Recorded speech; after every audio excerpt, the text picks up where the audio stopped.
Hola, muy buenas noches. Feliz noche de martes para todos. Sean bienvenidos a este nuevo directo en Mentes Positivas. Hoy me agarró un poquito la tarde, ¿no? Hoy empecé como una hora después, pero bueno, lo importante es que aquí estamos. Hoy estuve haciendo un montón de cosas, después les contaré el chisme de por qué me atrasé. Estuve como ocupadita, pero bueno, como tenemos un análisis pendiente, como estamos analizando un libro que no podemos saltarnos un solo día porque vale la pena hacer cumpliditos este resumen, estamos hablando del libro de Cómo sanar tu historia familiar de Rebeca Linder. Hoy vamos a hablar del segundo capítulo. Vamos a hablar de la primera parte del segundo capítulo. Es un capítulo un poquito extenso, pero es un capítulo precioso, porque ustedes saben qué vamos a aprender en este segundo capítulo. Los invito a que no se pierdan este directo de hoy ni el directo de mañana si ustedes quieren aprender a liberarse de los juicios y las expectativas heredadas de su familia.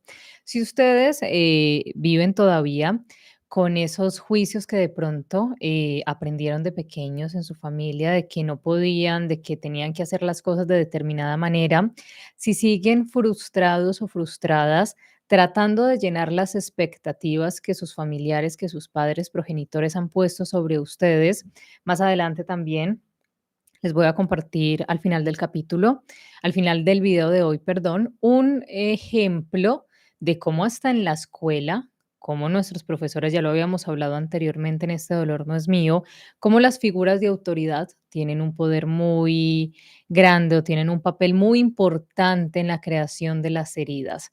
Vamos a hablar precisamente de un caso de que nos va a ayudar a entender un poquito cómo es lo de las expectativas y los juicios y cómo en ocasiones nos juzgamos severamente porque de pequeños nuestros padres, cuidadores o progenitores lo hicieron con nosotros y cómo inconscientemente en nuestra vida de adultos seguimos tratando de cumplir esas expectativas y cómo en muchísimas ocasiones nos maltratamos, nos limitamos porque seguimos tratando de llenarlas y como no las llenamos, entonces nos sentimos insuficientes, nos sentimos frustrados, nos sentimos incapaces, nos culpamos, nos tratamos mal. ¿Y cómo entender esto?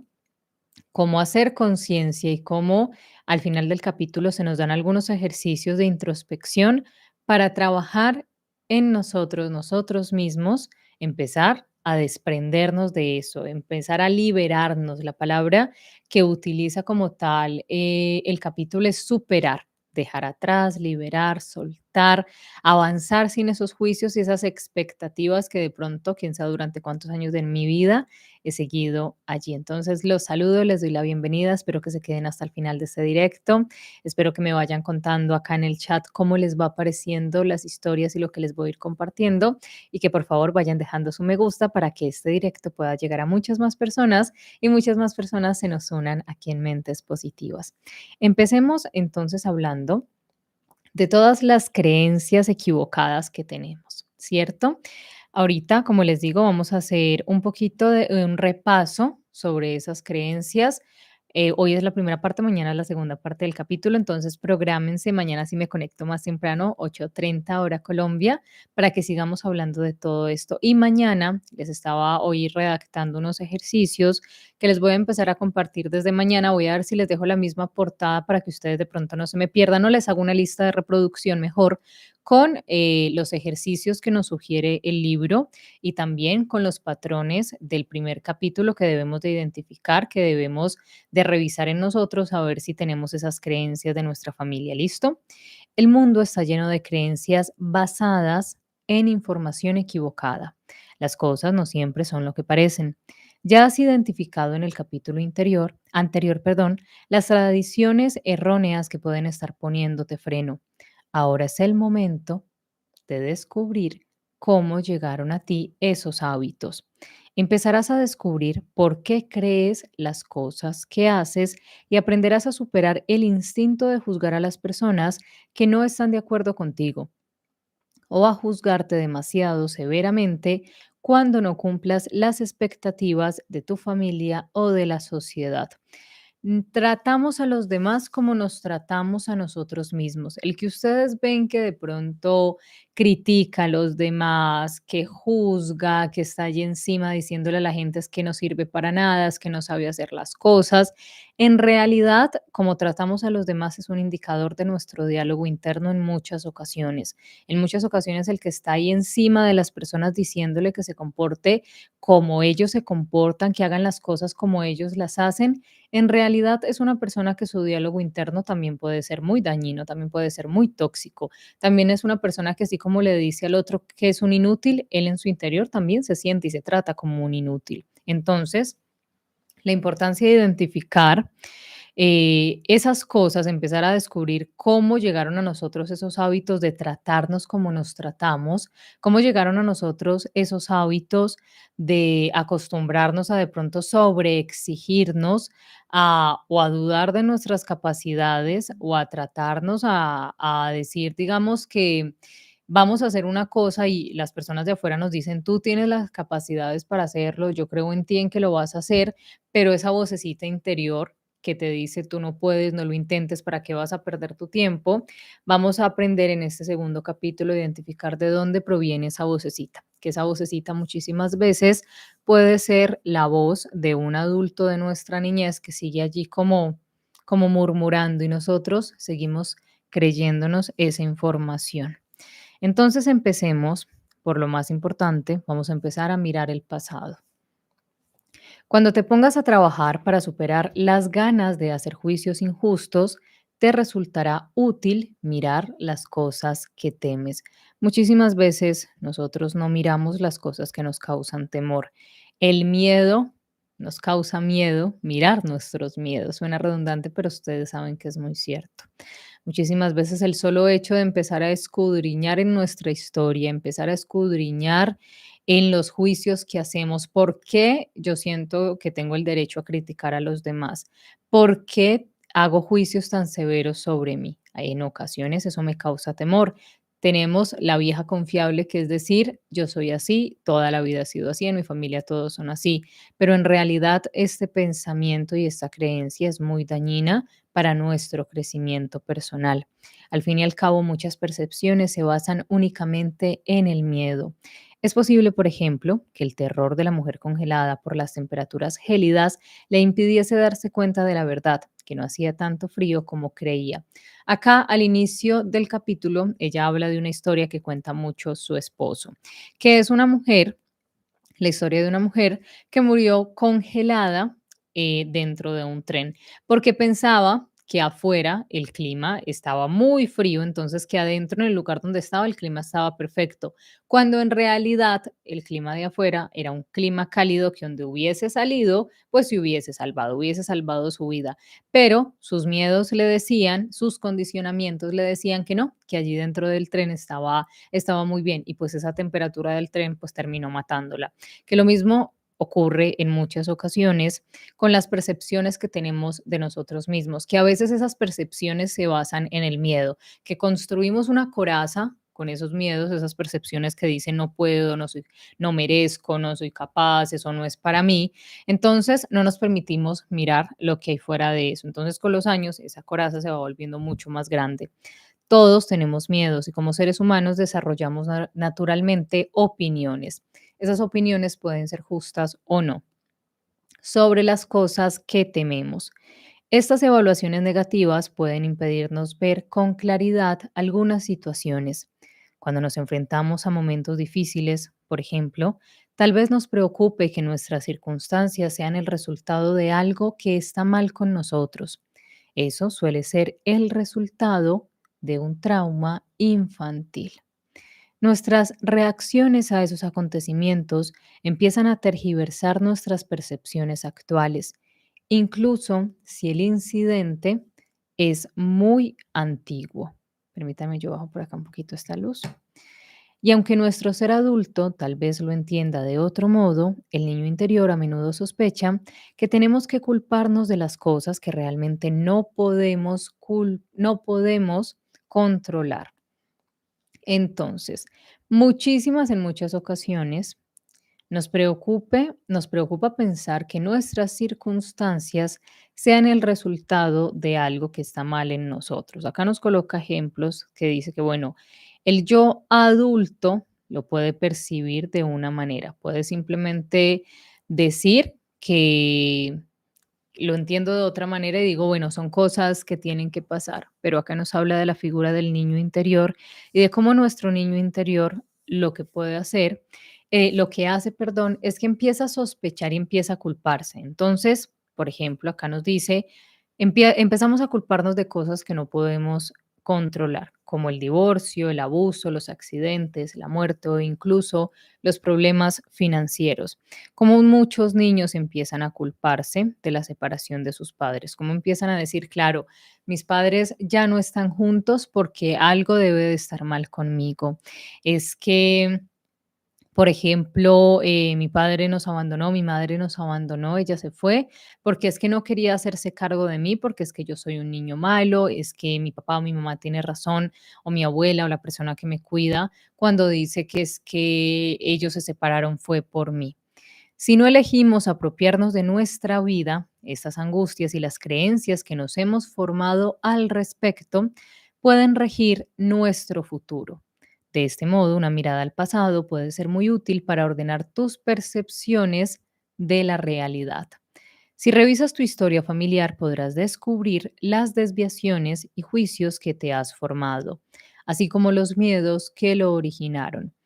Cuando tenemos miedos, cuando tenemos ese tipo de pensamientos, ese tipo de percepciones sobre la realidad, cuando nos culpamos de cosas que no nos pertenecen, cuando cargamos con obligaciones que no son nuestras, cuando pensamos con nuestro deber en la vida de pronto es pagar una deuda que tengamos con nuestros progenitores, que tengo que pagar la vida que me dieron a causa de mi felicidad o de mis propios sueños, de mis propios anhelos, cuando en muchas ocasiones sigo como adulto responsabilizándome de la infelicidad de uno de mis progenitores o de ambos. Puedo decir, no, es que ellos se separaron porque cuando yo estaba pequeño, porque yo nací, por ejemplo, o porque mi mamá quería que yo fuera un niño y mi papá quería una niña, entonces como nunca se pusieron de acuerdo, entonces se separaron por eso. Entonces empiezo a tener esa percepción de que lo que pase a mi alrededor es mi culpa.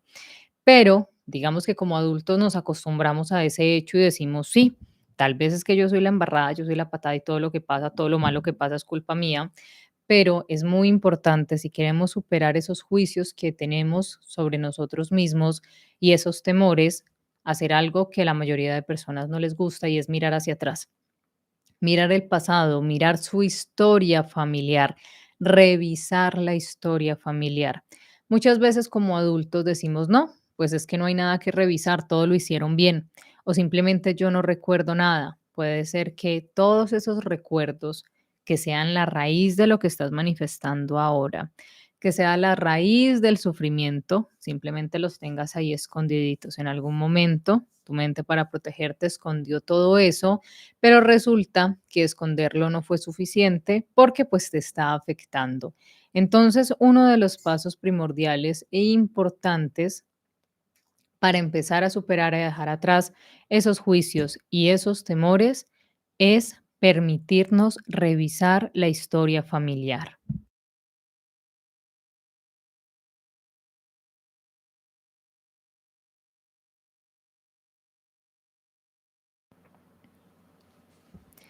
Y aunque no puedas cambiar lo que sucedió, puedes modificar lo que sientes al respecto. El hecho de mirar la historia familiar y en ocasiones encontrarnos con dolor, encontrarnos con cosas que tal vez nos lastimaron, no significa que vamos a modificar lo que pasó. No es que en el momento de decir, bueno, es que mis progenitores se separaron cuando yo tenía 5 años y entiendo que no es mi culpa, entonces todo se va a arreglar y ellos se van a llevar bien si no se llevan bien. No, eso no es que se modifique, sino que lo que es importante modificar es la forma como tú te sientes al respecto. Miren que hoy me pasó algo, que es algo que les he hablado a ustedes acá, pero hoy estaba en una clase y en esa clase estaban hablando mucho de los traumas generacionales. Entonces varias personas, perdón, un par de personas decían, bueno, es que Uno de mis objetivos es sanar mis traumas generacionales. Uno de mis objetivos es sanar a mi madre. Uno de mis objetivos es sanar mi linaje. Y en esa clase, la persona que estaba impartiendo la clase decía algo muy importante, y es que nosotros no tenemos la obligación de sanarlos a ellos. No es que nosotros busquemos esta sanación porque digamos que en un acto de amor decidamos llenar y recibir todo ese dolor y nosotros gestionarlo. No, tenemos que tener claridad sobre esto que ya se los había comentado anteriormente, que también en un comentario alguien me decía que buscaba estos libros y buscaba constelar y buscaba hacer todo este proceso porque quería sanar a su madre, quería sanar la forma como su madre se comportaba con ella y que de pronto ya su madre le iba a empezar a ver diferente. Es muy importante entender que si bien es cierto que no podemos modificar el pasado, lo que sí tenemos que modificar, lo que sí tenemos el poder de hacerlo, es cómo nos sentimos respecto a esa situación, cómo nos hace sentir.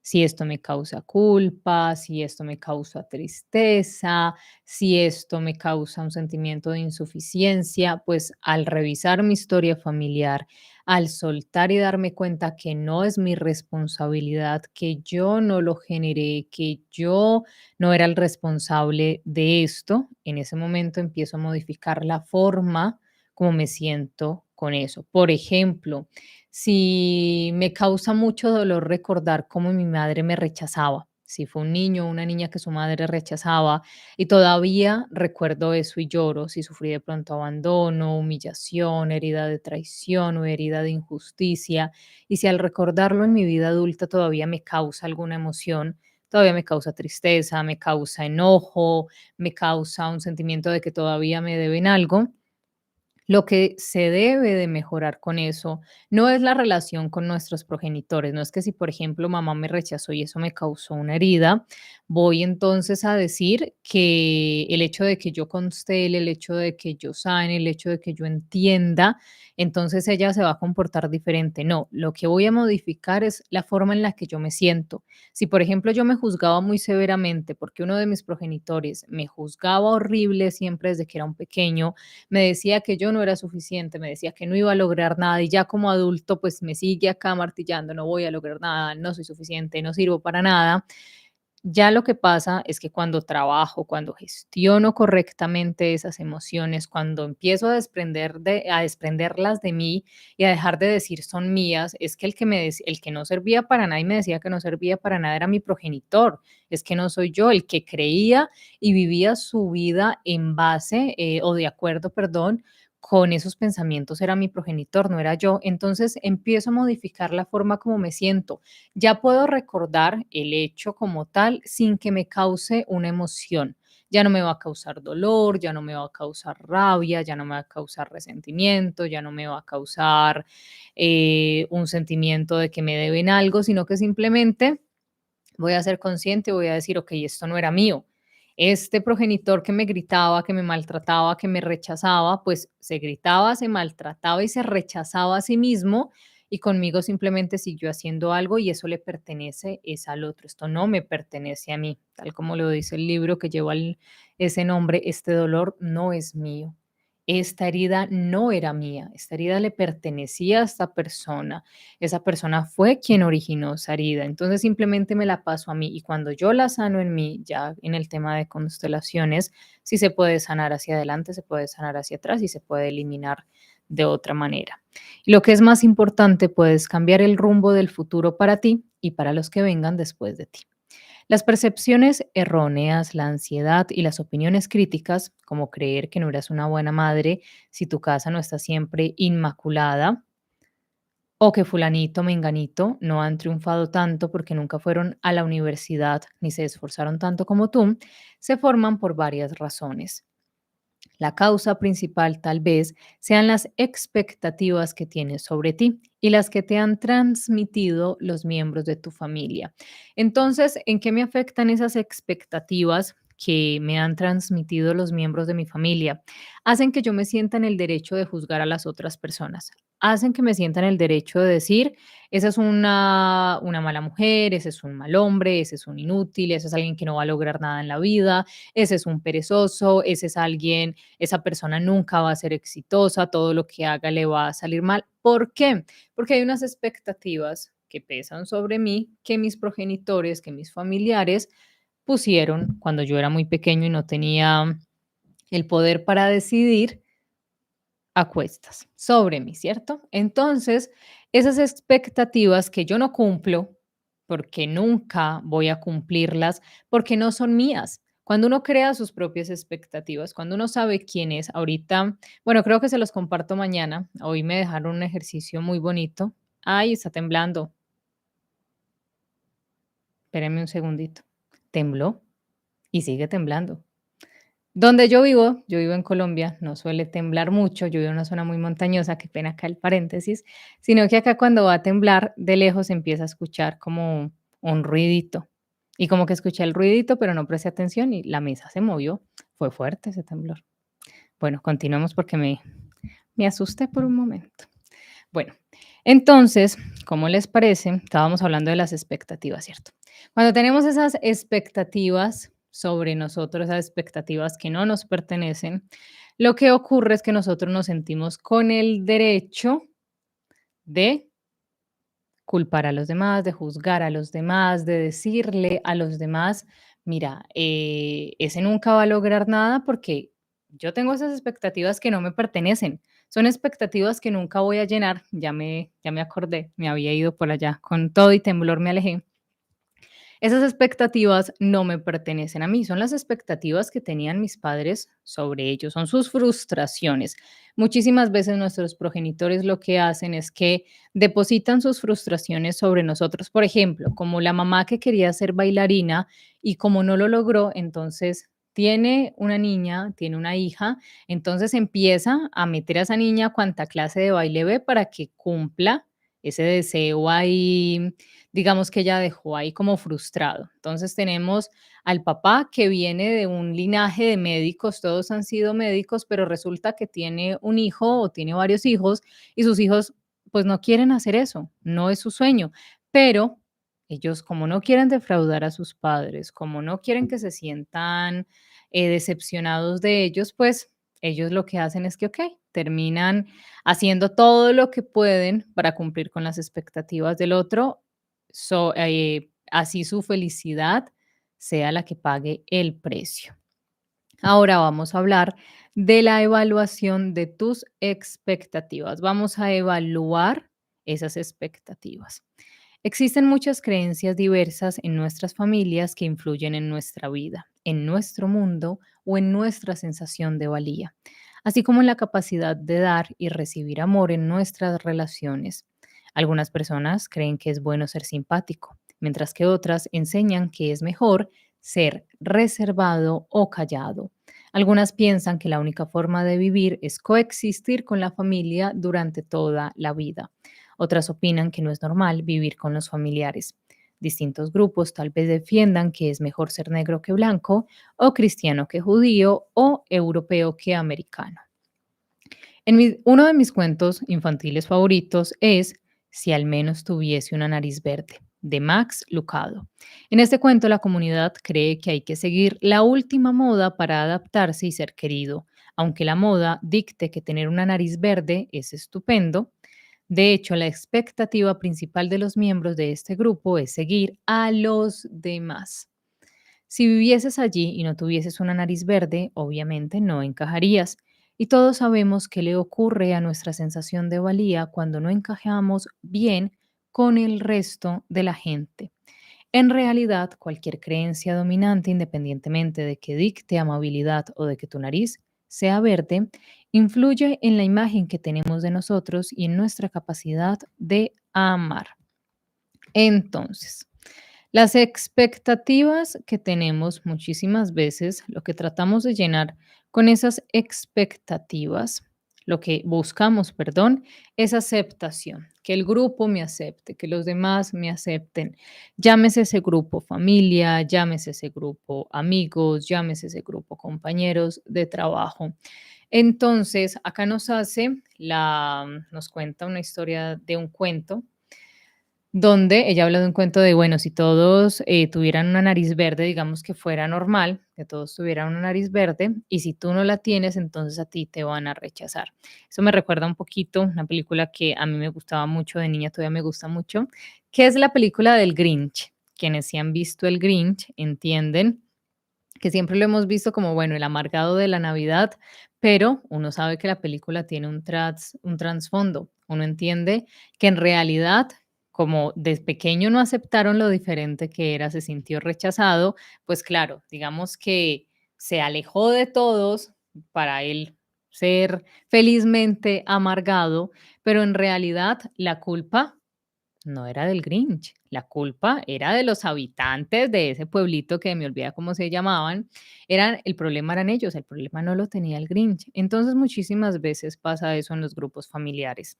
Cuando llega alguien diferente, cuando no quiere cumplir con esas expectativas, cuando llega una oveja negra de la que nos hablaba Aura Medina de Witt en Sanando la herida materna, muchísimas veces esa oveja negra, a quien le dicen que es la oveja negra de la familia porque simplemente piensa diferente, es una persona que simplemente, listo, decidió quitarse ese manto de las expectativas que tenían sobre él o sobre ella. Y eso, claro, eso ya lo categorizó como el rebelde, la oveja negra, cuando simplemente es una persona que decide empezar a seguir su corazón, dejar de cargar con juicios, dejar de cargar con expectativas ajenas.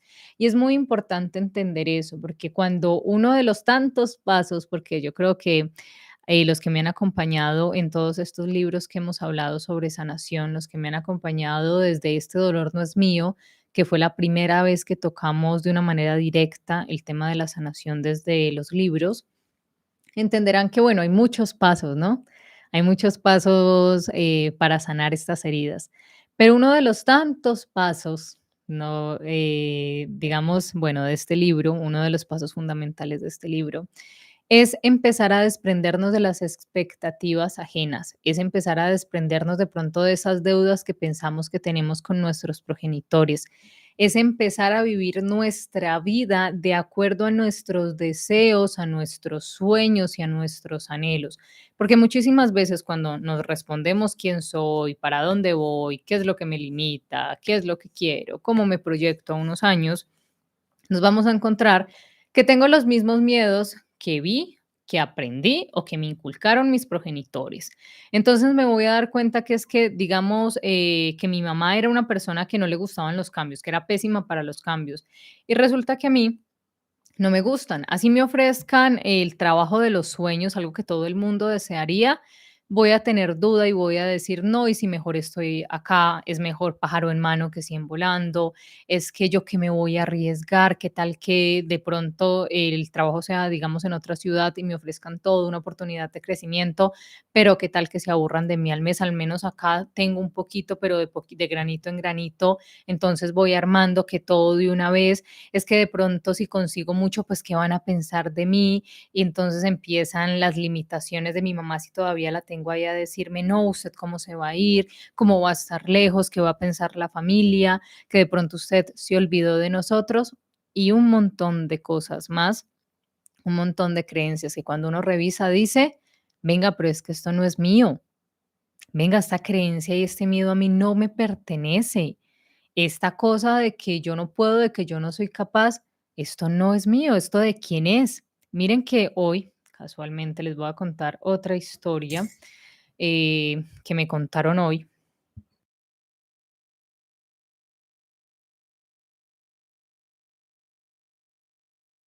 Ay, esto no prende. Una de las razones por las que me demoré hoy era que estaba como procesando una clase que tuve en la mañana.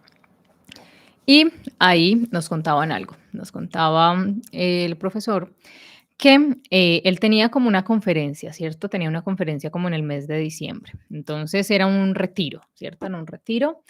Entonces que pues era algo habitual que siempre hacía. Pero resulta que como 5 días antes del retiro, se cayó por las escaleras de su casa y se fracturó el pie.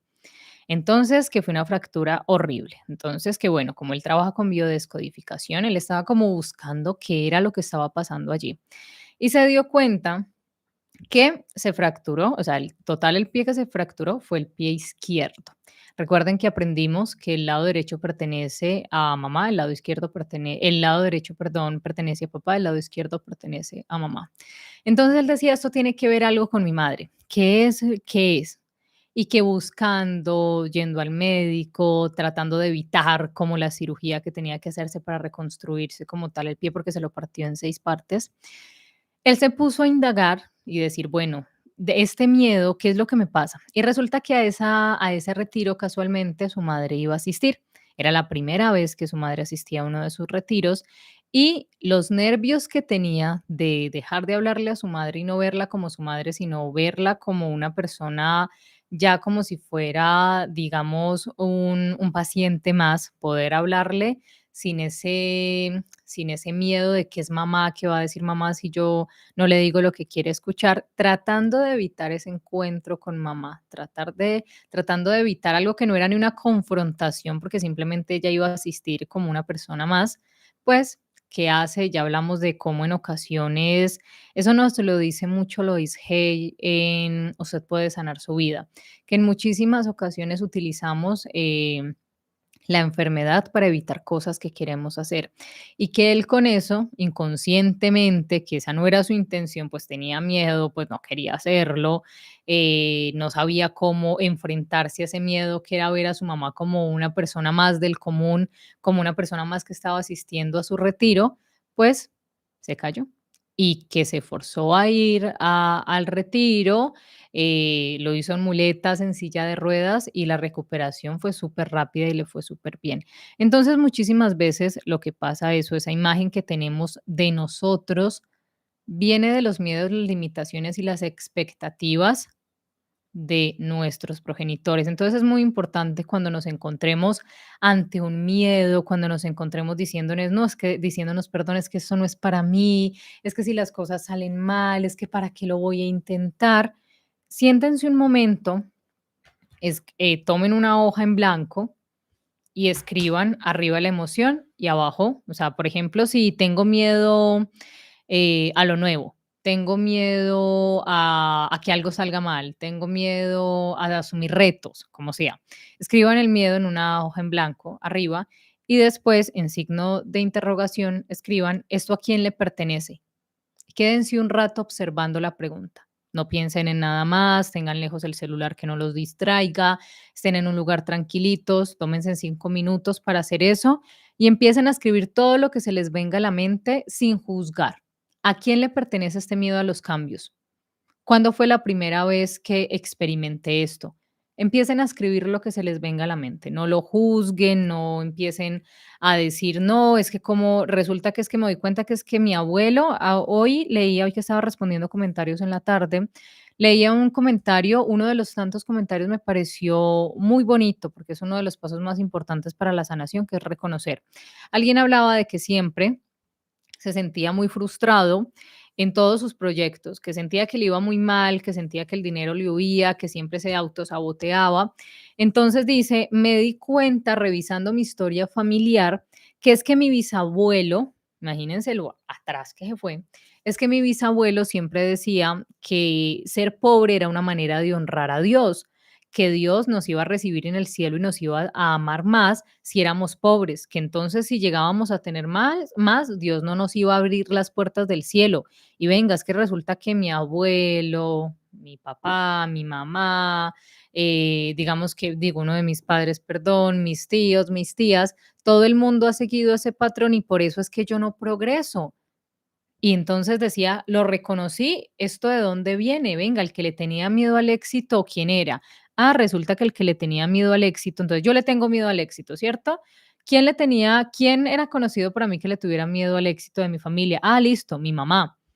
¿Y quién de la familia de mi mamá le tenía miedo al éxito? Ah, caramba, su papá, ah, su mamá, y así. Y ustedes van a encontrar el origen. Escudriñen, busquen, escriban lo que se les venga a la cabeza sin juzgar y van a decir, ay, venga, esto no me pertenece.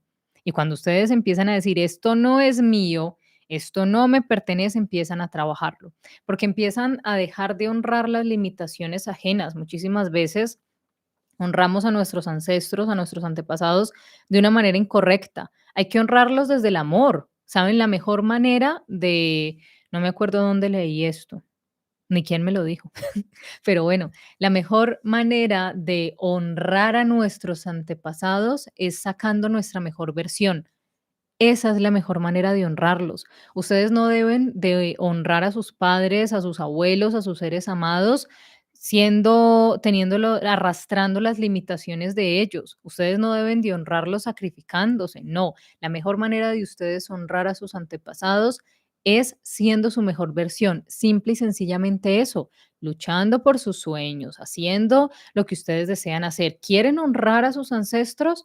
Sean su mejor versión, trabajen en sacar su mejor versión y de esa manera los van a estar honrando. ¿Y saben por qué de esa manera los van a estar honrando? Porque la energía que ustedes van a enviar va a ser una energía de amor. Ustedes no van a enviar una energía de culpa, una energía de, digamos, de mutilación, de no puedo, de resentimiento, de culpabilidad, de juicio, sino amor. Lo que ustedes van a estar enviando a su pasado y enviando a su futuro va a ser amor, porque estoy ocupado trabajando en mi mejoramiento personal, porque estoy ocupado siendo mi mejor versión, porque creo en mí, porque trabajo en lo que soy bueno y buena y en lo que me gusta. Y si no, y si muchas personas yo las he escuchado que me dicen, bueno, ¿tú para qué eres bueno? No, para nada. Todos somos buenos para algo. Todos tenemos un talento, solo que en ocasiones estamos tan llenos de ruido, estamos tan llenos del ruido de afuera, del ruido de adentro que decimos: "No, no hay nada". Pero cuando nos permitimos callar ese ruido, cuando decimos: "No, ya cállese, venga, ¿quién me dijo que yo no servía? ¿Por qué me lo creí?". Cuando me empiezo a sacar todo eso, ese ruido se calla y puedo decir: "No, mira, es que yo soy bueno para esto". Pero entonces esa es la mejor manera de ustedes honrar a sus seres amados siendo su mejor versión. No tienen que sacrificarse, no tienen que honrarlos desde la carencia y desde el dolor. Honrenlos dando lo mejor de ustedes mismos y se van a dar cuenta cómo cambia, cómo esa energía de amor que envían al pasado y envían al futuro empieza a sanar su familia. Verás, nosotros como seres humanos experimentamos el deseo innato de ser amados y aceptados por los demás. Eso puede sacar lo mejor y lo peor de nosotros. Por ejemplo, cuando cumplimos cualquier grupo de normas positivas o de expectativas que merecen la pena, independientemente de que las personas que nos importan no nos las expongan explícitamente o nos las comuniquen sin querer. Obtenemos el beneficio de sentir que encajamos, nos sentimos amados y valorados. Esto suele hacernos felices y tiende a ayudarnos a ser mejores. Pero cuando no podemos estar a la altura de todas las expectativas que nos rodean, o si son injustas y poco realistas, la mayoría nos sentimos mal, aunque no queramos admitirlo. Y cuando no las cumplen otras personas, muchos esperamos que se sientan también fatal. Y normalmente tampoco nos gusta admitir eso. Esos sentimientos surgen de la urgencia de compararnos con los demás, lo que conduce al hábito de medir nuestra valía respecto a las capacidades de los demás. Entonces, le exijo a los demás de la misma forma que me exijo a mí. Si yo critico, juzgo a los demás, eso mismo lo hago conmigo. Entonces, puede ser que de una manera directa mis progenitores me dijeran cómo cumplir sus expectativas, que nos dijeran: "Si usted no hace esto, entonces no lo quiero". O puede que lo hicieran mediante la manipulación, que no lo hicieran directamente, sino que hay, pues, progenitores que son más disimuladitos como para manipularlo a uno. No lo hacen frontalmente, sino que lloran, se alejan, te dan su cariño cuando tú te portas como ellos quieren perdón y haces lo que ellos dicen, y, pues, te quitan ese cariño cuando tú decides defender, digamos, tus opiniones o lo que tú deseas, tus deseos.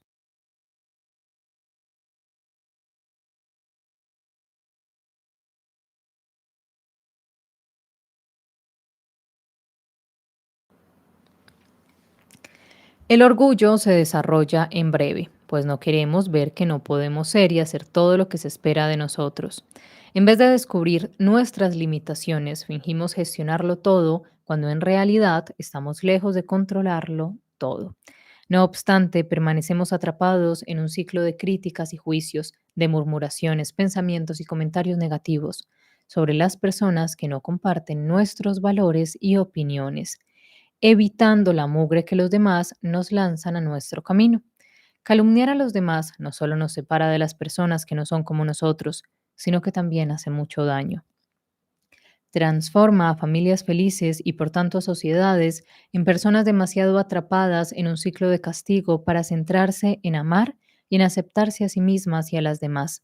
Finalmente surgen tendencias sociales negativas, como sucede siempre en una comunidad cuando existen consecuencias consecutivas, generaciones que no se sienten válidas ni felices.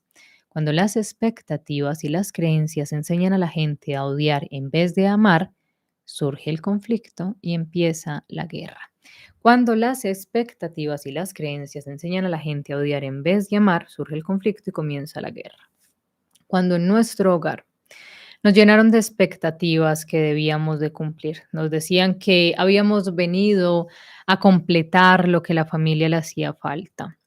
Habíamos venido a este mundo a ser el apoyo, la compañía de papá o de mamá. Habíamos venido a este mundo a dar felicidad. Habíamos venido a este mundo a hacerlos felices y a acompañarlos, pues esas expectativas que colocan sobre nosotros lo que terminan haciendo es que nos enseñan a odiar en vez de amar. Cuando, creo que lo hablábamos, no me acuerdo, creo que fue el viernes, cuando nuestros padres nos comparaban con otros niños, cuando nos decían, mira, ese niño no hace eso, es un niño malo, tú lo haces, entonces tú sí eres un niño bueno. Entonces nuestros padres nos enseñan a juzgar.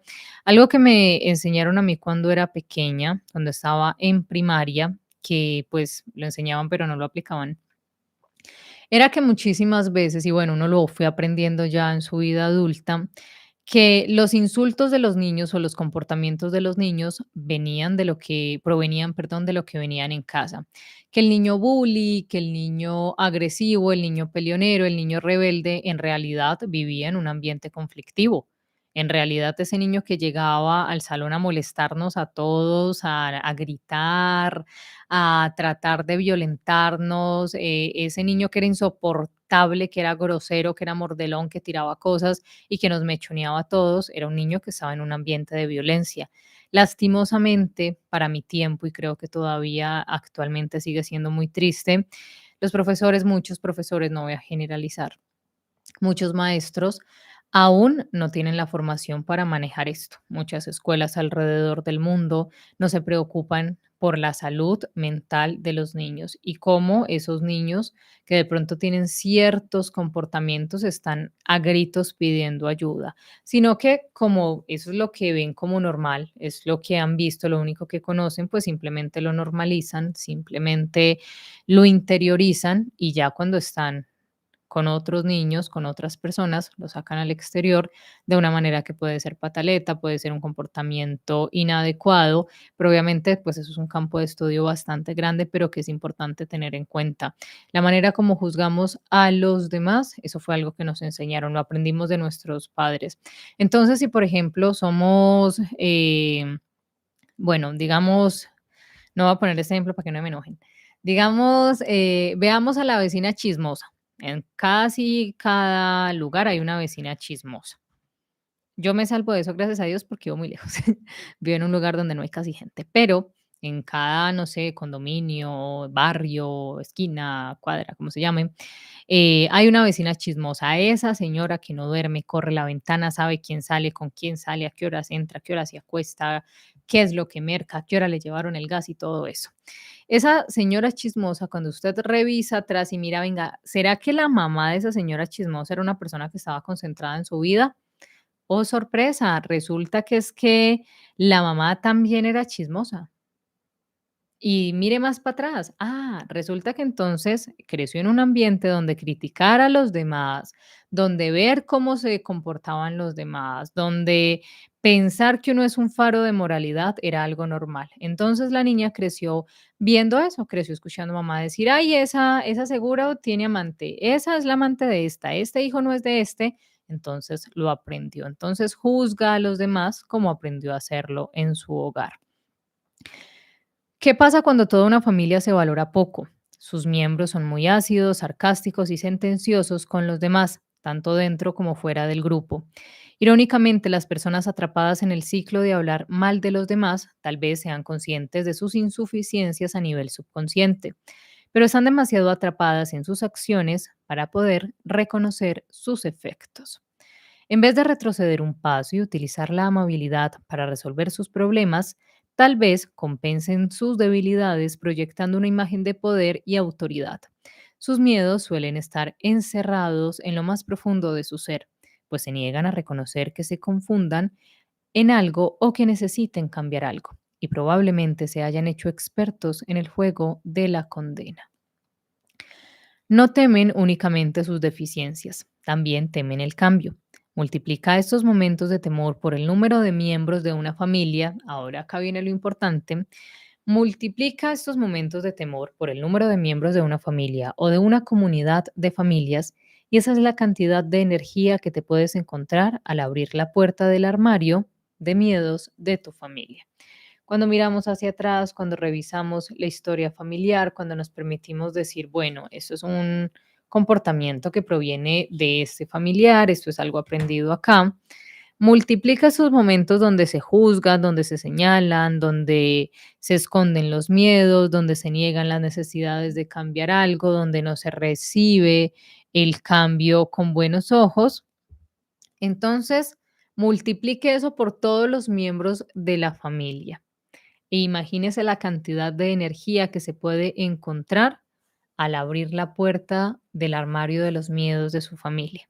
Se va a dar cuenta, te vas a dar cuenta que muchos miembros de tu familia que de pronto tuvieron algún comportamiento que considerabas incorrecto, feo, o que de pronto uno decía, no, es que el abuelo de pronto era muy cascarrabias o se comportaba de X o Y manera, todo hay un historial de miedos. Cuando uno mira el historial de miedos de la familia, uno se queda aterrado.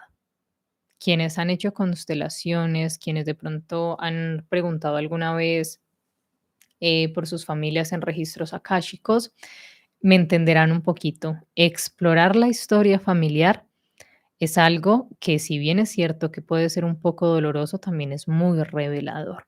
Porque nos ayuda a entender y a decir, ah, caramba, es que yo no estoy solo en esto, yo no estoy sola en esto. Es que resulta que hay un legado de sufrimiento, de abandono, de rechazo, de injusticias que ha ocasionado todas estas circunstancias. Aunque a veces resulte complicado, y cuando se reconocen y se superan miedos y se obtiene un mayor conocimiento, el resultado final es el crecimiento, la oportunidad y la libertad. ¿Cuál es el resultado de explorar nuestra historia familiar? Mayor conocimiento, crecimiento, oportunidad y libertad. Sin ese progreso, estamos atrapados. Cuando tenemos demasiado miedo para mirar, oír o escuchar algo nuevo sobre nosotros, somos las personas del siglo XV que se ceñían a los confines de su limitado conocimiento debido al miedo, y sus dudas se basaban en información errónea. Limítate a imaginar qué podría haber sucedido si todo el mundo siguiese atrapado en esa antigua creencia geográfica. Acá nos habla un poquito como de la historia de Colón y de los miedos que habían de explorar nuevas tierras. No le quise dar como mucha importancia porque pues esa historia ya la conocemos todos. Ahora, los peligros de las calumnias. Acá les voy a compartir una historia sobre las consecuencias negativas de las calumnias y los resultados positivos de superarlas. Esta es una historia de la que les hablaba al inicio. Mañana les comparto otras más y les comparto los ejercicios para superar esos juicios y estos temores.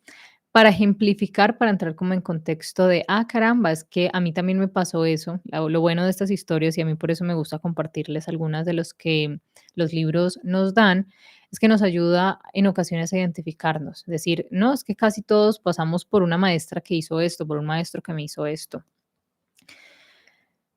Para animarte, me gustaría compartir contigo unas cuantas historias sobre las consecuencias negativas de las calumnias y los resultados positivos de examinarlas.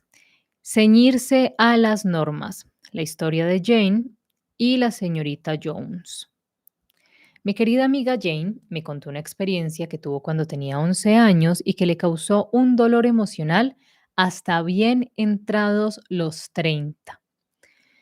Jane tenía una profesora, la señorita Jones, que era muy peculiar sobre las normas de clase y las utilizaba para motivar públicamente o humillar a sus estudiantes. Esta profesora leía las notas en voz alta y elogiaba o condenaba a los estudiantes delante de sus compañeros. También tenía como norma que todos los niños de la clase escribiesen su nombre completo en los exámenes. Si no lo hacían, los amenazaba con el suspenso. A Jane le gustaba sacar buenas notas. Era una chica lista y se sentía bien con ella misma cuando destacaba en clase.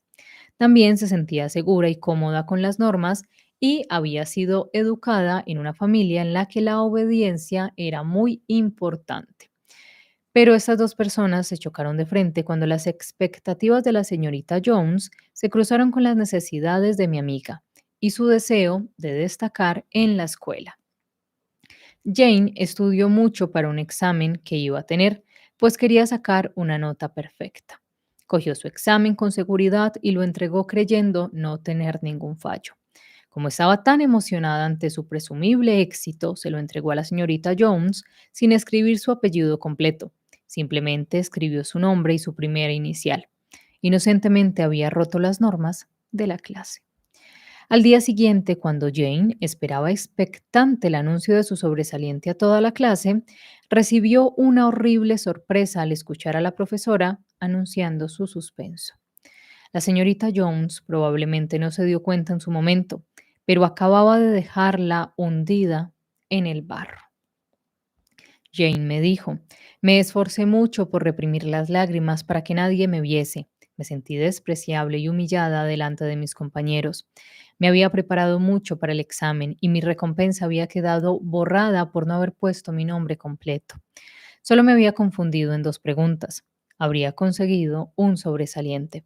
Pero como no cumplí todas las expectativas de mi profesora, fui humillada y me sentí como una niña mala delante de toda la clase.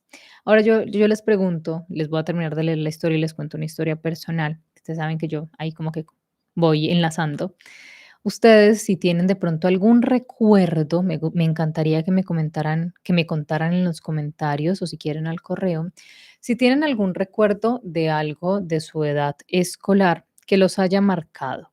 Algún profesor difícil que los haya hecho sentir humillados, algún profesor o alguna profesora que de pronto les dijera que ustedes no iban a lograr nada, que los hiciera dudar de sus capacidades, o como decimos acá, esos profesores que se vuelven, bueno, no sé cómo decirlo, que te molestan por todo.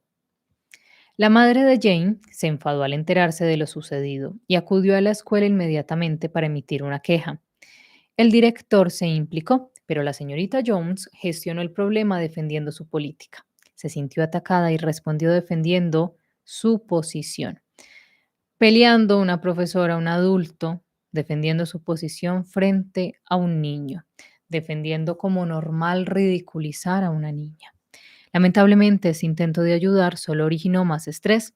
Jane decía, ¿cómo me hubiera gustado que mi madre se hubiese mantenido al margen? La profesora estaba enfadada conmigo porque sus reglas habían sido cuestionadas públicamente y tuve que tolerar su castigo silencioso. La presión era tan grande que era prácticamente insoportable. Aunque no podamos saber con seguridad qué pensaba o sentía la señorita Jones, podemos asumir unas cuantas posibilidades. En primer lugar, sabemos que la señorita Jones respondió a la crisis con un arrebato de estrés. Tal vez estuviese tan apenada por el asunto como Jane, y tal vez se hubiese enfrentado a sus propios sentimientos de falta de valía. Probablemente tuviese expectativas altas respecto a ella misma, y por eso aplicaba el mismo código a los estudiantes. Tal vez hubiese crecido en un entorno en el que las normas eran lo único que importaba. Establecer estándares altos y mantenerlos no tiene nada de malo, pero atacar la valía personal de otra persona cuando no los cumpla no es saludable. Todos somos humanos, nadie es perfecto. Si nos sentimos despreciables en alguna parte de nuestro interior, tal vez nunca lleguemos a estar a la altura. Además, el problema de Jane no era la norma, era la calumnia. Cuando los demás no cumplen nuestras expectativas, lo mejor que podemos hacer es tomar la decisión de entendernos y amarnos en lugar de ponernos al ataque. Desafortunadamente, Jane se sintió despreciable y extremadamente responsable durante años. Esta experiencia le hizo tomar importantes decisiones sobre ella y su mundo, que afectaron su vida y su familia durante mucho tiempo. En primer lugar, decidió que su opinión no importaba, a pesar de sus esfuerzos y de los de su madre por explicar su postura a la profesora, no fue escuchada ni valorada. En segundo lugar, decidió que las figuras con autoridad no la escucharían y por ende que no era suficientemente buena para ser escuchada. Y en tercer lugar, decidió que es mejor comerse el sapo y no quejarse, pues al hacerlo, las cosas solo habrían empeorado.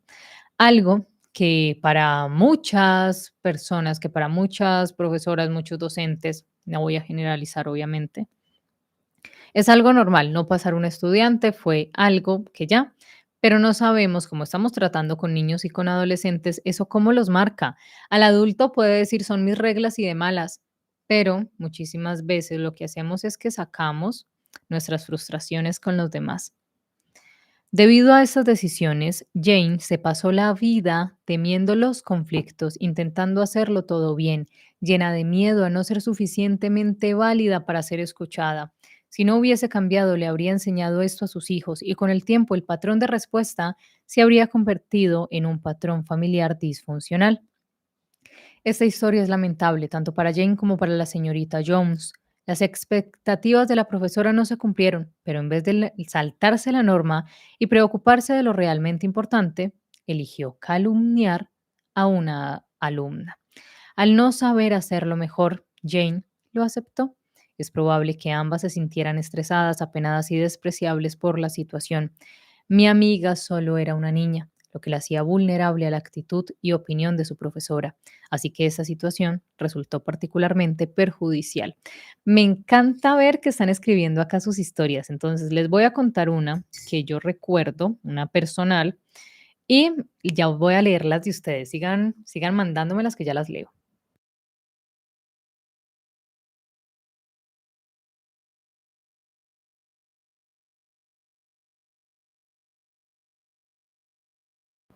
Miren, yo les voy a contar, yo tengo muchas historias del colegio. La verdad, para mí la época escolar fue una época horrible. O sea, yo conozco muchas personas que darían lo que fuera para volver a la época del colegio. Yo no.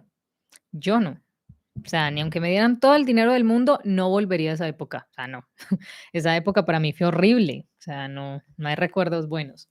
Pero, en particular, de tantos recuerdos, de tanto, tanto, tanto, uno que me marcó muchísimo fue cuando yo tenía 15 años. Yo les voy a contar. Resulta que a mis 15 años, mi familia, mi mamá hizo un cambio drástico. Ustedes saben que uno cuando es adolescente, los cambios es una cosa que odia. Toda mi vida, digamos, y gran parte de mi vida, la había vivido en un lugar. Había vivido en un pueblo, yo me crié en un pueblo. A los 15 años, digamos que la situación económica se complicó, entonces tuvimos que irnos para la ciudad. Entonces, pues tuve que cambiarme, me cambiaron de colegio, ¿cierto? Fue súper difícil ese año porque me cambiaron de colegio 2 veces, uno que quedara más cerca de la casa, bla, bla, bla.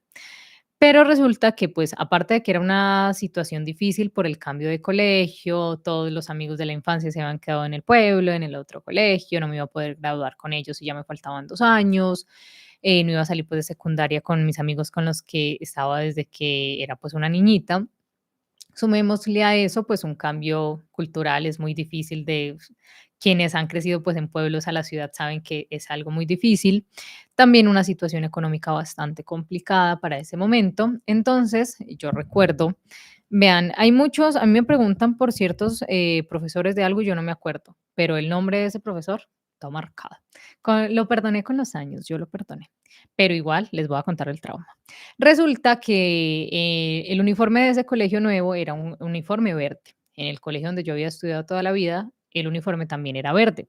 Entonces, yo tenía un saco, un buzo, una chaqueta que era verde, que combinaba con el uniforme y en el colegio anterior me permitían tenerla. En ese nuevo colegio el uniforme era, pues, verde, no era el mismo, pero era parecido, pero el saco, el buzo del colegio era de otro color. El buzo era un buzo azul oscuro. En ese momento no teníamos, pues mi mamá no tenía la economía para comprarme el saco, el buzo, entonces la ciudad, yo soy de Medellín, allá pues hace frío, hay sus temporadas de invierno bastante fuertes y pues yo era muy propensa a que me diera gripa, o sea, una lluviecita a mí me daba gripa y mi gripa se convertía en un bronquitis que muchas veces me mandaba para el hospital. Entonces, en ese tema respiratorio mi mamá me cuidaba mucho. Entonces yo siempre tenía mi busito, mi bufandita y pues entraba a estudiar a las 6 de la mañana, entonces me tenía que levantar como a las 4:30 a organizarme para estar en el colegio a las 5:50 antes de que cerraran la puerta. Entonces, pues yo tenía que tener mi saco. Yo entré a mitad de año, o sea, faltaba menos de un semestre para que se acabara ese año escolar. Entonces era muy difícil como ponerme al día con, con las tareas y con los deberes para que no me reprobaran, ¿cierto? Iba de noveno a décimo de secundaria, ¿cierto? Entonces resulta que había una clase difícil, o sea, todo el mundo le tenía miedo a esa clase, todo el mundo le tenía miedo a ese profesor. Cuando yo entré y empecé a hacer, 2 amigas me decían: "No, hay que tener mucho cuidado con el profesor de filosofía", porque era, como le decimos acá, un profesor cuchilla, difícil, de esos que te corchan, de esos que por todo te molestan. Entonces, en esa clase yo me esforzaba muchísimo, tenía que presentar muchos trabajos porque me estaba poniendo como al día con lo que ellos habían hecho durante 6 meses y yo llego nueva a finalizar ya los últimos 2 periodos, entonces me dejaban trabajos para la casa como para poder nivelarme. Pero, pues, había que leer mucho, a mí me ha encantado leer desde que era una niñita, entonces digamos que yo hacía mi mejor esfuerzo. Sucede que finalizando el primer trimestre, llevaba 2 meses y finalizando el primer trimestre nos hacían autoevaluación, pero era una autoevaluación oral, algo bastante incómodo uno decir: "No, es que yo me merezco esta nota". Entonces, digamos que el margen de notas era de 1 a 5, siendo 5 bueno, 1 malísimo. Entonces, como pues yo me tenía fe, yo me tenía fe y yo pues hacía mis trabajos, me trasnochaba, yo me esforzaba. Me preguntan mi autoevaluación, en todos los trabajos me iba bien, en las evaluaciones me iba bien, yo estaba ahí juiciosita. Yo digo, no, yo me merezco un 4, no voy a decir el 5, no voy a ser tan conchuda porque pues acabo de llegar. Y llega este señor, o sea, creo que, vean que yo hago memoria y creo que ha sido una de las peores humillaciones que a mí me han metido en la vida. Y a mí me han humillado muchísimo, pero esa ha sido una de las peores humillaciones por las que yo he pasado, y era un adolescente, y ustedes saben que para los adolescentes eso pues los marca mucho más. Entonces el señor llega y me dice, eh, les hago la aclaración, pues yo soy tranquila, pero yo tengo un temperamento fuerte. Para ese momento, pues uno como adolescente, pues era mucho más tranquila, no era una muchacha, una niña contestona. Me dice que me dice como, ¿cómo era? Como usted se sobrevalora mucho porque con ese desempeño y con ese saco, con esa chaqueta, usted no se merece ni un uno. El uno es mucho. Y pues yo no entendía, y yo, ¿cómo así? O sea, si yo y yo sé, de pronto se equivocó. Y yo le digo como: "No, pues a mí me ha ido bien en los trabajos que entrego, en las evaluaciones, no entiendo el porqué de la nota".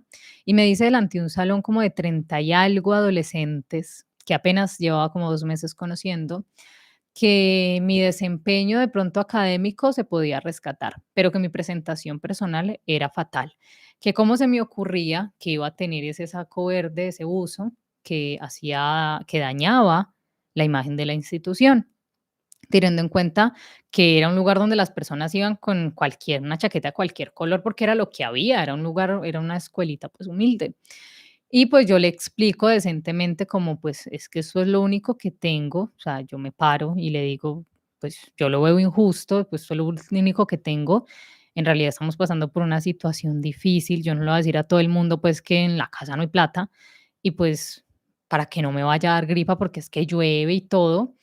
Y el señor me dice, no, pues esa es la nota que le voy a dejar delante todo el salón. Yo creo que fue la única vez en mi vida que le respondí feo a un maestro. En toda mi vida estudiantil fue la única vez que le respondí feo. Obviamente le respondí feo. Me acuerdo que le dije: "Ah, bueno, si no le gusta, entonces cómpreme uno", y cogí mi bolso y me fui del salón. Eso fue una persecución horrible porque, pues, perdí esa materia, me tocó hablar con el director, con la coordinadora, y eso es un chisme largo que si quieren después les amplío el chisme. Pero créanme que por muchos años, aún después de que salí de ese colegio, ese sentimiento de que estaba mal presentada, de que yo me veía fea con lo que me ponía, de que yo era una pobretona, que todo lo que me ponía era feo y era viejo, me persiguió por muchos años. Y yo tuve que trabajar muchos años eso. Lo tuve que trabajar de una manera personal porque, pues, en ese momento de la vida no me podía permitir pagar una terapia, pero me tuve que, por muchos años, hacer terapia yo misma, de decir: "No, pues venga, pues, la ropa puede ser vieja, puede ser gastada, pero, pues, me estoy cubriendo. Pues, ya es asunto mío, a mí me gusta". Y por muchos años, palabras de un señor que simplemente, pues, con el tiempo uno entendió que simplemente era su forma de, no sé, de llenar sus frustraciones, de gritar a adolescentes y decirle: "Yo mando, yo soy más". Te das cuenta que un buen maestro, que un buen docente no tiene necesidad de maltratar a adolescentes ni niños. Por Dios, son personas que están creciendo. No hay necesidad de decirles: "Yo mando". Cuando uno tiene la autoridad, cuando uno es un líder, usted no tiene que decirle a la gente que usted tiene el poder, es que eso se nota. Eso no hay que decirlo. Cuando eso lo aprendí, yo les conté que yo estudié administración de empresas, ¿cierto? Y que me di cuenta que no era mi vocación. Cuando uno es líder, cuando tú eres el jefe, en el momento en que usted tiene que decirle a sus empleados: "Yo mando", ahí usted ya perdió el poder. Significa que usted no lo tiene. Porque cuando usted tiene poder, cuando usted lo respetan, si usted tiene que decirle a los otros, gritarles y decirle: "Respétenme", ahí ya usted perdió toda la autoridad que tuviera. Entonces, con el tiempo entendí, perdoné, volví a ver ese profesor muchos años después. Lastimosamente, cuando lo volví a ver, no estaba en una buena situación de mi vida, tenía un trabajo que no me gustaba para nada. Estaba estudiando, trabajando, sobreviviendo y, pues, cuando lo volví a ver me acuerdo que estaba esperando un bus para irme a mi trabajo. En ese momento trabajaba en un negocio vendiendo helados y me dijo que para dónde iba. Yo le dije: "Ah, no, profe, voy a estudiar". Y me dijo: "Ah, sí, yo sabía que usted no iba a hacer nada en la vida". Ya tenía 18 años. Nunca lo volví a ver, pero, pues, esas palabras por muchos años me marcaron, pero ahora digo: "Sí, logré algo", y me falta un montón. Pero entonces, esas pequeñas cosas, así como nos lo cuenta la historia, sí lo marcan a uno. Sí le hace decir: "Yo no voy a llenar las expectativas de nadie". Los profesores, los docentes también traumatizan. Es que los traumas no son solo de papá y mamá, no es solo de la familia. También las figuras de poder, como lo son los maestros, nos causan traumas cuando somos niños y cuando somos adolescentes. Y reconocer y mirar, cuando yo les digo que miren el pasado, muchas veces y en comentarios me lo han dicho y yo tengo en cuenta sus comentarios, los buenos y los malos. De los malos también aprendo muchísimo, pero cuando son ofensivos, sí, sí, no. Pero cuando son comentarios constructivos, cuando son críticas constructivas, bienvenidas sean. Ya cuando son faltas de respeto, pues a nadie le gusta que lo insulten, ¿no? Yo acá no salgo insultándolos para me insultar. Pero en muchos comentarios sí me han dicho como: "Mira, es que a veces nos centramos mucho en papá y mamá, ¿será que ellos tienen la culpa de todo?". Si bien es cierto que tienen, no digamos culpa, pero sí responsabilidad sobre ciertas cosas, sobre ciertas heridas, también hay otras figuras de poder que nos pueden haber causado traumas. Entonces también, si hay ocasiones que en constelaciones las personas dicen: "No venga", perdón, no en constelaciones, en trabajo de sanación de heridas, dicen: "Pero es que esto no es de mi mamá, pero esto no es de mi papá, ¿esto de dónde viene, perdón, de dónde proviene?". Y miran atrás que el profe, que la maestra de preescolar, que la de la guardería, que la de primaria, que el de secundaria, y dicen: "Ah, caramba, yo no puedo creer que esta persona de la que yo no me acordaba conscientemente me generó un trauma". También les doy ese consejo, examinen por ahí, porque en mi proceso de sanación también me encontré con heridas que no pertenecían a mis padres, con heridas que me había causado en un momento un maestro. También me encontré con heridas que me habían ocasionado jefes. Hubo una jefa que me traumatizó. Y después dije: "Ah, caramba, es que esto de que yo no puedo hacer esto es por esto. Ay, mire, y yo pensando que todo era culpa de mi papá".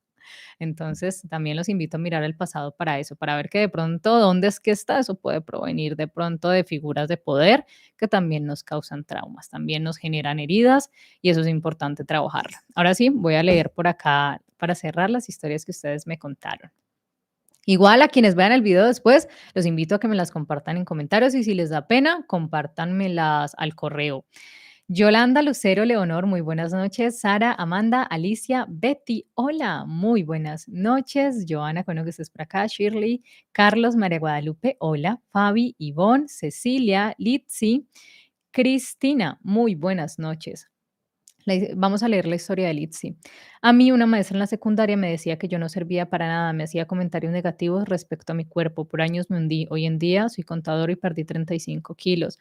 Miren que esas son las grandes victorias de las que uno se debe sentir orgulloso. Yo recuerdo una entrevista que se hizo muy famoso de una cantante, creo que es argentina, no sé si es argentina o española, creo que se llama Nati Peluso, que ella se hizo muy reconocida, se hizo muy viral después de la pandemia.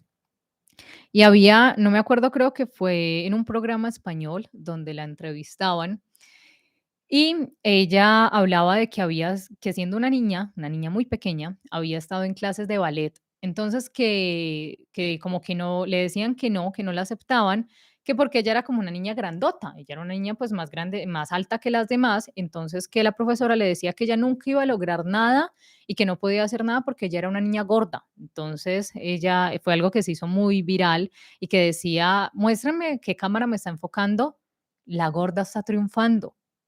Algo que, no sé, un adulto le puede decir a un niño como: "Usted no puede hacer eso porque es que todas son flacas y usted es gorda, y eso no va a afectar", pero digamos que uno de los premios que nos damos a nosotros mismos es poder sacar esa voz y poder decir: "Sí, mire, usted como maestro en algún momento me dijo que yo no iba a lograr nada, estoy triunfando.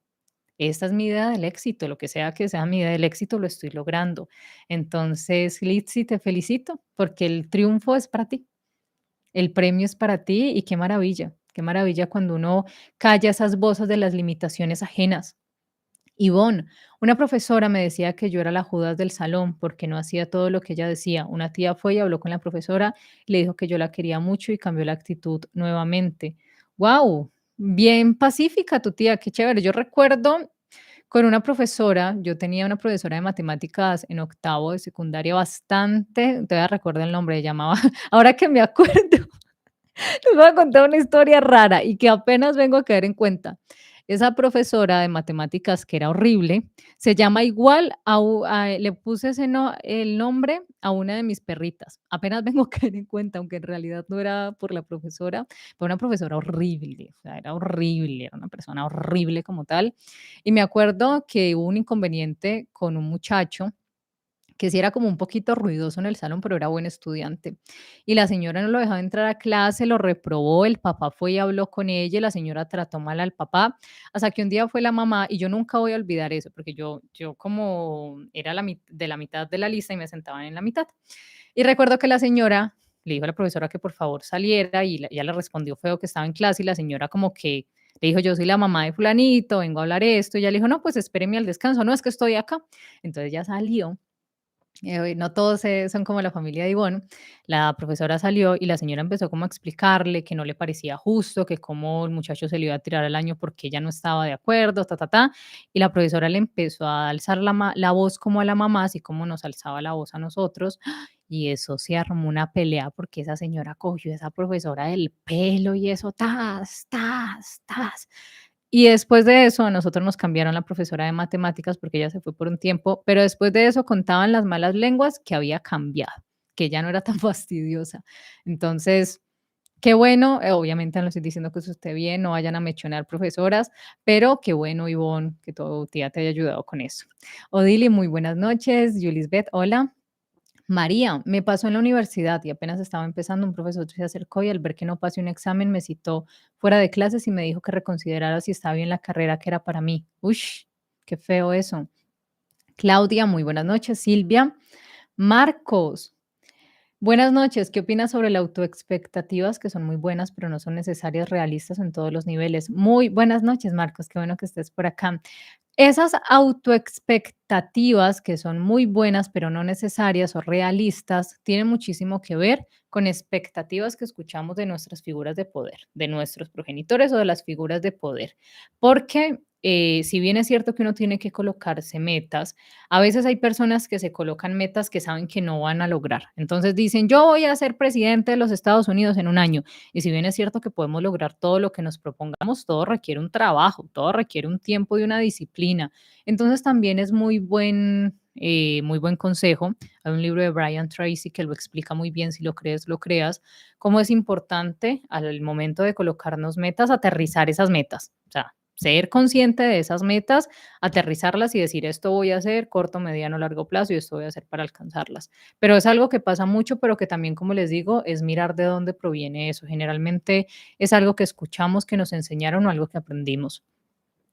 La ventana, ay, muchas gracias. Es que me comenta por acá La Ventana de tu Alma, que es el canal de mi esposito, entonces después yo no, después lloro por aquí. Tete, saludos, muy buenas noches. Ay, muchas gracias. Qué bonito ustedes con sus comentarios. Adriana, de instruir a través del aprendizaje, mi trauma en las piernas, pero me empecé a decir, yo soy creada a imagen y semejanza de Dios y soy perfecta y también por mis manos. Mira qué importante eso, más adelante, espero más adelante, porque todavía no les voy a hablar del tema. Más adelante vamos a empezar a hablar del tema de la biodescodificación y de la programación neurolingüística. Estoy tomando una instrucción sobre eso y me estoy muriendo de ganas para hablarles de ese tema. Y vamos a aprender cómo podemos desprogramarnos de un montón de cosas, de un montón de patrones, de creencias erróneas, cómo amar cada parte de nosotros, hablarle a cada parte de nuestro cuerpo es de gran ayuda en nuestro proceso curativo. Adriana, porque tengo manos grandes, pero lo digo es que soy bendecida porque tengo mis manos y ya no me limita lo que opinan de mí. Perfecto. Eso es muy bonito. Amar, cuando nos enamoramos de nuestras imperfecciones, nuestra visión de ellas cambia. Cuando le hablamos a nuestro cuerpo, hay un ejercicio muy bonito. No me acuerdo si es del poder de la gratitud o de qué libro es, que habla de mirarnos, creo que es de Louise Hay, de mirarnos un rato frente al espejo y mirar, generalmente nosotros nos miramos en el espejo, buscar defectos, no me gusta esto, no me gusta aquello, y tratamos de evitar esas partes eh, que nos generan inseguridad, pero es hablarle bonito a cada parte de nuestro cuerpo. Entonces, agradecer. Gracias por mi cabello, si no tengo cabello, gracias entonces por mi calvita, muchas gracias por mis ojos, muchas gracias por mis cejas, muchas gracias por mis pestañas, gracias por mis dientes que me permiten masticar la comida, gracias por mis ojos que me permiten ver lo bello del mundo, gracias por mi piel que me permite sentir frío, calor y las caricias de las personas que amo y así con todo nuestro cuerpo, hablarle a nuestro cuerpo, dedicar algunos minutos del día, puede ser en la mañana o en la noche, para hablarle bonito a nuestro cuerpo. ¿Saben cuál es una de las incidencias que tiene este ejercicio tan bonito?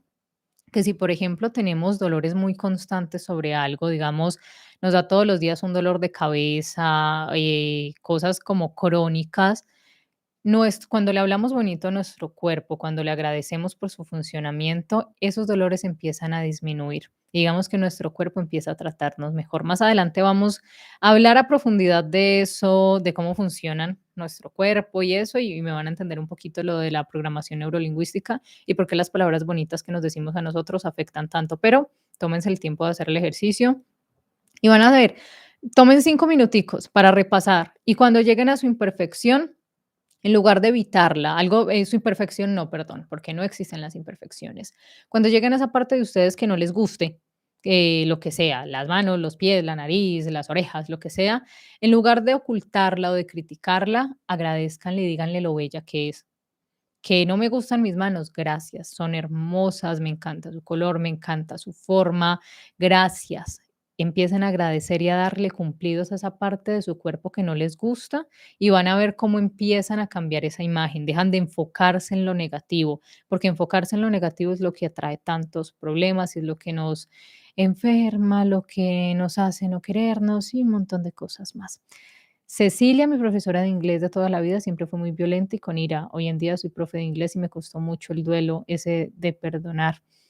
Es difícil. Y vean, ¿sí ven?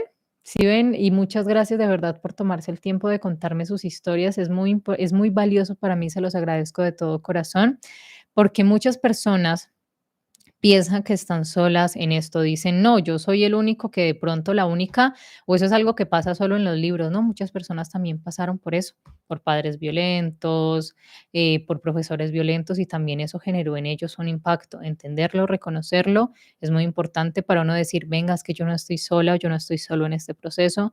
Y lo que siempre les digo acá en Mentes Positivas, que para mí es una forma el canal para mí también es una forma de terapia en realidad.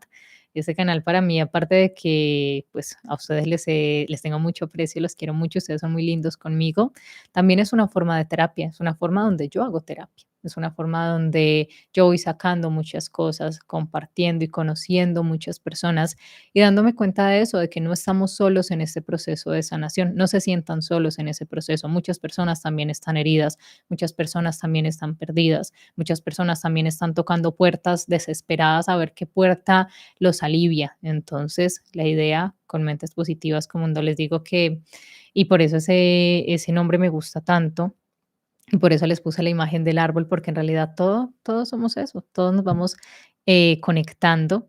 La idea es que ustedes entiendan que no están solos, que muchas personas, así como ustedes, estamos en ese proceso y que la idea es entre todos que nos vamos nutriendo y que todos nos vamos retroalimentando de lo que a mí me sirvió, lo que le sirvió al otro y nos vamos acompañando y podamos sanar juntos en este momento en el que la vida nos ha hecho coincidir. Nada es casualidad y si hoy estamos acá hablando de esto, es por algo. Y bueno, mis queridos, termino por acá leyendo a Lilen. Adriana, muchas gracias a ti. Cecilia, muchas gracias a ti. Plantas, gracias al programa. Ay, muchas gracias. Lo recomendaré desde España hasta ahora en la mañana. Ay, ya en España es de mañana, mira. Bueno, muchas gracias a todos de verdad por estar acá. De nuevo, ha sido un gusto pasar este rato con ustedes. Nos vemos mañana miércoles a las 8:30 de la noche, hora Colombia. Los espero para que terminemos de analizar este segundo capítulo e iniciemos el capítulo 3. Tengan una noche bonita, espero que mañana tengan un miércoles maravilloso, sueñen bonito, vivan bonito, adiosito y de nuevo, muchas gracias por su tiempo.